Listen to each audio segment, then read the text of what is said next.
ಓಂ ಗುರುಭ್ಯೋ ನಮಃ. ಒಮ್ಮೆ ಹಸಿರು ಕಾಡುಗಳ ಮಧ್ಯದಲ್ಲಿರುವ ಸಣ್ಣ ಹಳ್ಳಿಯೊಂದರಲ್ಲಿ ಒಂದು ಬುದ್ಧಿವಂತ ಗೂಬೆ ವಾಸಿಸುತ್ತಿತ್ತು. ಆ ಹಳ್ಳಿಯ ಜನರು ಎಲ್ಲ ಸಮಸ್ಯೆಗಳಿಗೂ ಪರಿಹಾರ ಹುಡುಕೋದಕ್ಕೆ ಆ ಗೂಬೆ ಹತ್ರ ಬರ್ತಾ ಇದ್ರು. ಯಾರು ಎಷ್ಟೇ ಜ್ಞಾನಿಗಳಾದ್ರೂ ಕೂಡ ಆ ಗೂಬೆ ಮಾತು ಕೇಳಿದ್ರೆ ಯಾರು ನಿರ್ಧಾರ ಮಾಡ್ತಾ ಇರಲಿಲ್ಲ.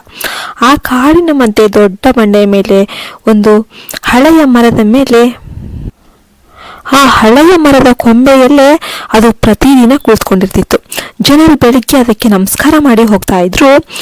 ಇನ್ನು ಆ ಗೂಬೆಯ ಕಣ್ಣುಗಳಲ್ಲಿ ಒಂದು ವಿಚಿತ್ರ ಬೆಳಕು ಇತ್ತು. ಅದು ಯಾರ ಮನಸ್ಸಿನಲ್ಲಾದ್ರೂ ಓದೋದಕ್ಕೆ ಸಾಧ್ಯ ಆಗ್ತಿತ್ತು.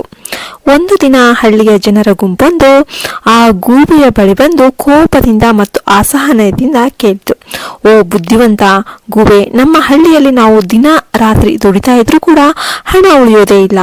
ಬೆಳೆ ಬರುತ್ತೆ ಆದರೆ ಫಲ ಉಳಿಯೋದೇ ಇಲ್ಲ. ಹಣ ಬರುತ್ತೆ ಆದರೆ ಕ್ಷಣಾರ್ಧದಲ್ಲೇ ಹೋಗ್ಬಿಡುತ್ತೆ. ನಮ್ಮ ಜೀವನದಲ್ಲಿ ಈ ದೋಷ ಆದ್ರೂ ಏನು ಅಂತ ಕೇಳಿತು. ಆ ಗೂಬೆ ಕಣ್ಣು ಮುಚ್ಚಿ ಸ್ವಲ್ಪ ಹೊತ್ತು ಧ್ಯಾನ ಮಾಡಿದಂತೆ ಮೌನವಾಗಿತ್ತು. ನಂತರ ನಿಧಾನವಾಗಿ ತನ್ನ ಗಂಭೀರ ಧ್ವನಿಯಲ್ಲಿ ಹೇಳಿತು, ನಿಮ್ಮ ಹಣವು ನಿಮ್ಮಿಂದ ಹೊರಟು ಹೋಗುವ 6 ದಿಕ್ಕುಗಳು ಇವೆ. ಅವುಗಳನ್ನ ನೀವು ಕಾಣೋದಿಲ್ಲ, ಆದರೆ ಅವು ಪ್ರತಿದಿನ ನಿಮ್ಮ ಜೀವನದಲ್ಲಿ ನಡೀತಾ ಇವೆ. ಆ 6 ಖರ್ಚುಗಳು ನಿಮ್ಮ ಸಂಪತ್ತನ್ನ ಹೀರಿಬಿಡುತ್ತೆ. ಜನರು ಆಶ್ಚರ್ಯದಿಂದ ಕೇಳಿದ್ರು, ಏನು ಆ 6 ಖರ್ಚುಗಳ? ಯಾವ್ಯಾವು? ಆ ಗೂಬೆ ಹೇಳೋದಕ್ಕೆ ಸ್ಟಾರ್ಟ್ ಮಾಡಿತು. ಮೊದಲ ಖರ್ಚು ಅಹಂಕಾರ ಮತ್ತು ಪ್ರದರ್ಶನ. ನೀವು ಯಾವಾಗಲೂ ಇತರರಿಗೆ ತೋರಿಸಿಕೊಳ್ಳೋದಕ್ಕೆ ಪ್ರಯತ್ನ ಮಾಡ್ತಾನೆ ಇರ್ತೀರಾ. ಯಾರಿಗಾದ್ರೂ ನಿಮ್ಮ ದುಡಿಮೆ ತೋರಿಸೋದಕ್ಕೆ ಖರ್ಚು ಮಾಡಿ ಪ್ರದರ್ಶನ ಮಾಡ್ತೀರಾ. ಅದೇ ನಿಮ್ಮ ಸಂಪತ್ತಿನ ಮೊದಲ ಹಾಳು. ನಿಜವಾದ ಶ್ರೀಮಂತಿಕೆ ಶಾಂತವಾಗಿರುತ್ತೆ, ಶಬ್ದ ಮಾಡೋದಿಲ್ಲ. ಇನ್ನು ಎರಡನೆಯ ಖರ್ಚು ಏನು ಅಂತಂದ್ರೆ ತೃಪ್ತಿ ಇಲ್ಲದ ಮನಸ್ಸು. ಹೆಚ್ಚು ಬೇಕು ಎಂಬ ಒಂದು ಆಸೆ ಯಾವಾಗಲೂ ನಿಮಗೆ ಶಾಂತಿಯನ್ನು ಕಳೆದುಕೊಳ್ಳುವಂತೆ ಮಾಡುತ್ತೆ. ನೀವು ಈಗಾಗಲೇ ಸಾಕಷ್ಟನ್ನು ಹೊಂದಿದ್ರೂ ಕೂಡ ಇನ್ನೂ ಹೆಚ್ಚು ಬೇಕು ಅಂತ ಬಯಸ್ತಾ ಇರ್ತೀರಾ. ಆಸೆ ಎಂದಿಗೂ ತುಂಬೋದೇ ಇಲ್ಲ, ಅದು ಕಿಡಿಯಂತೆ ಹೆಚ್ಚು ಬೆಂಕಿ ಹೊತ್ತುತ್ತಾನೆ ಇರುತ್ತೆ. ಇನ್ನು ಗೂಬೆ ಸ್ವಲ್ಪ ನಕ್ಕು ಮುಂದುವರಿತಾ ಹೇಳ್ತು, ಮೂರನೇ ಖರ್ಚು ತಪ್ಪು ಸ್ನೇಹ ಮತ್ತು ನಂಬಿಕೆ. ನಿಮ್ಮ ಜೀವನದಲ್ಲಿ ಹಣ ಬಂದಾಗ ಎಲ್ಲರೂ ಸ್ನೇಹಿತರಾಗ್ತಾರೆ, ಆದರೆ ಸಮಸ್ಯೆ ಬಂದಾಗ ಯಾರೂ ನಿಮ್ಮ ಬಳಿ ಇರೋದೇ ಇಲ್ಲ. ಹಣಕ್ಕಾಗಿ ಬರುವವರನ್ನ ಗುರುತಿಸಿ ಹೃದಯದವರನ್ನ ಉಳಿಸ್ಕೊಳ್ಳಿ. ಇನ್ನು 4ನೇ ಖರ್ಚು ವ್ಯಸನಗಳು, ಮದ್ಯ, ಜೂಜು, ಈ ಥರ ಜೀವನ ಮಾಡೋದು ಮತ್ತು ಆಲಸ್ಯ, ಸೋಮಾರಿತನ. ಇವು ನಿಮ್ಮ ಹಣವನ್ನು ಮಾತ್ರ ಅಲ್ಲ, ನಿಮ್ಮ ಆರೋಗ್ಯ ಮತ್ತು ಮನಸ್ಸನ್ನು ಕೂಡ ಹಾಳು ಮಾಡಿಬಿಡುತ್ತೆ. ಒಂದು ಚಿಕ್ಕ ವ್ಯಸನ ಕೂಡ ದೊಡ್ಡ ದಾರಿದ್ರ್ಯಕ್ಕೆ ದಾರಿ ಮಾಡಿಬಿಡುತ್ತೆ. ಇನ್ನು 5ನೇ ಖರ್ಚು ಭಯ ಮತ್ತು ಚಿಂತೆ. ಯಾವಾಗಲೂ ಕೆಟ್ಟದನ್ನು ಕಲ್ಪಿಸುವವರು ನಿಜವಾಗಿಯೂ ಅದನ್ನೇ ಆಕರ್ಷಣೆ ಮಾಡ್ತಾರೆ. ನೀವು ನಕಾರಾತ್ಮಕ ಚಿಂತನೆಗಳಲ್ಲಿ ಮುಳುಗಿದ್ರೆ ನಿಮ್ಮ ಶಕ್ತಿ ಕಡಿಮೆ ಆಗುತ್ತೆ, ಹಣವೂ ಹೋಗುತ್ತೆ. ನಂಬಿಕೆ ಇಡಿ, ಧೈರ್ಯದಿಂದ ನಡೆಯಿರಿ. 6ನೇ ಖರ್ಚು ಕೃತಜ್ಞತೆಯ ಕೊರತೆ.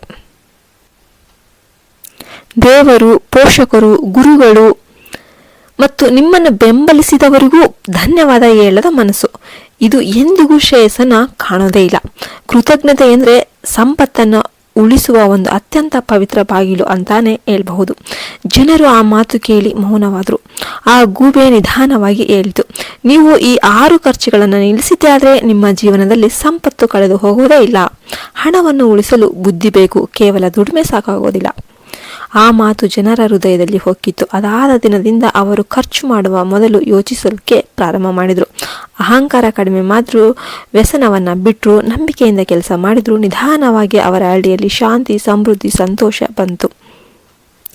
ಆ ಆಳುಗೂಬೆ ತನ್ನ ಮರದ ಕೊಂಬೆಯ ಮೇಲೆ ಕುಳಿತು ಎಲ್ಲವನ್ನ ನೋಡ್ತಾ ಸುಮ್ಮನೆ ಇತ್ತು, ಸ್ಮೈಲ್ ಮಾಡ್ತಾ ಇತ್ತು. ಅದರ ಕಣ್ಣುಗಳಲ್ಲಿ ಒಂದು ಕರುಣೆ ಮತ್ತು ಸಂತೋಷ ಮಿಶ್ರಿತ ಬೆಳಕು ಹೊಳಿತಾ ಇತ್ತು. ಅದು ನಿಧಾನವಾಗಿ ಹೇಳಿತು, ಹಣ ಅರ್ಥ ಅಲ್ಲ, ಆದರೆ ಬುದ್ಧಿ ಇಲ್ಲದೆ ಹಣಕ್ಕೂ ಅರ್ಥ ಇಲ್ಲ. ಬುದ್ಧಿ ಬಂದಾಗ ಜೀವನ ಬದಲಾಗುತ್ತೆ. ಕಾಲ ಕಳೆಯುತ್ತಾ ಹಳ್ಳಿ ಸಂಪೂರ್ಣ ಬದಲಾಗಿತ್ತು.